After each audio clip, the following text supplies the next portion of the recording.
Dr. Anthony Giacalone here with Atlantic Coast Chiropractic, bringing you Time to Think Thursday. Today I want to talk about something called tech neck. This is a term you might be hearing thrown around a lot in doctors' offices, especially chiropractic offices, also online on Facebook. So I want to get into this a little bit because it's been becoming very prevalent in today's society. But before we talk about tech neck, we need to know a little bit about our anatomy. Our neck, which is also called the cervical spine, has 7 vertebrae in them. As we're babies, infants, and toddlers, a curve starts to develop in the neck.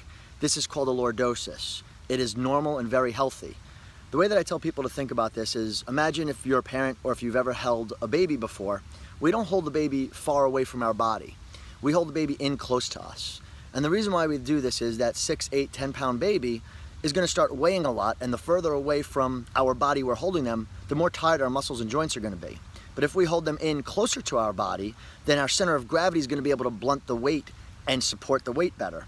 The same thing applies to our neck. Those of us that are smart, our head probably weighs about 12 pounds. Those of us not so smart, our heads probably weigh about 8 pounds. But all day long, we're carrying around this bowling ball on our head. And if we have a curve in our neck, that bowling ball is going to sit over our center of gravity of the rest of our spine and our joints can maintain that weight. The more we lose that curve, the more our head comes forward, kind of like you see in a lot of geriatric and older people, the more our neck muscles, our shoulder muscles, and our back muscles have to fight to hold up that weight. Something we're seeing now is this condition known as tech neck.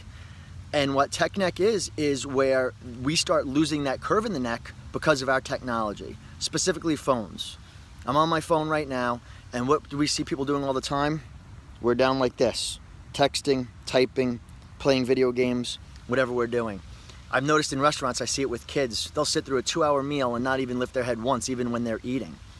What's happening is, as we're using our technology and we're keeping our head down, we're learning a new muscle memory and we're starting to lose the curve in our neck.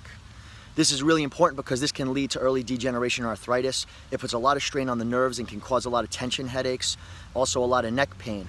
It's something very big that we're seeing in chiropractic offices. It's something that a lot of internists and primary doctors are seeing with patients coming in with headaches. I'm seeing more kids now than I ever have. I'm seeing 15, 16-year-olds that are already showing decay and degenerative discs in their spine because the curve never developed in their spine. It's something as parents we have to take very seriously. But not only as parents, we need to do it ourselves. Kids are gonna watch and mimic what we do more than what we say. So here are some of my recommendations on how to make sure that we avoid tech neck and make sure our kids don't get them either. First and foremost, we got to sit at a computer properly. All right, if you have some time, go online and look up a cartoon of ergonomics on the proper ways to sit at a desk. In general terms, you need to make sure that your low back is supported against the chair, and you need to follow what I call the 90-degree rule. And what that means is your knees, your hips, and your spine need to be in a 90-degree angle or greater.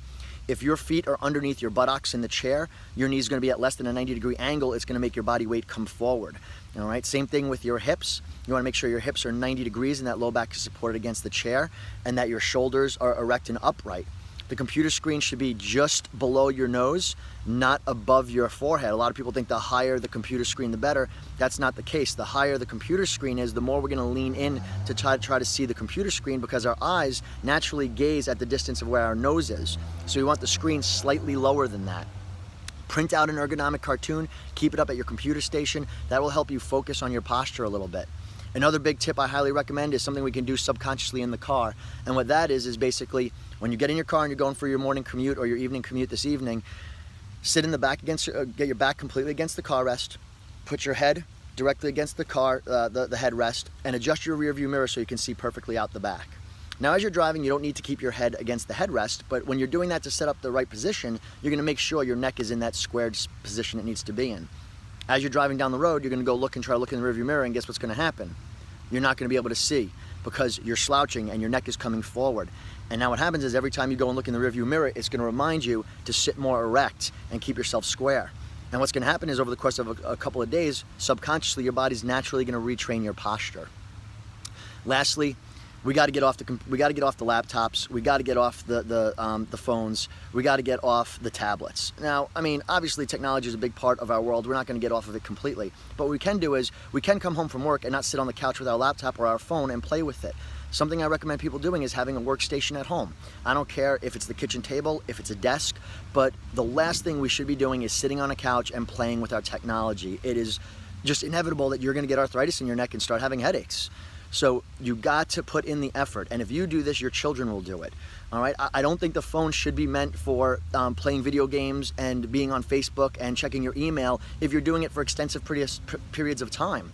If you are going to be doing those things, do yourself a favor. Get something for your laptop, get something for your phone, get something for your tablet or iPad that can get it up on an angle, almost like how if you think of a music stand is, so that you can have that on your desk, you can have that on your kitchen table, you can have that on your counter in your kitchen where you're standing doing it, and you have that phone or whatever technology you're using up at an angle so you can keep your neck erect.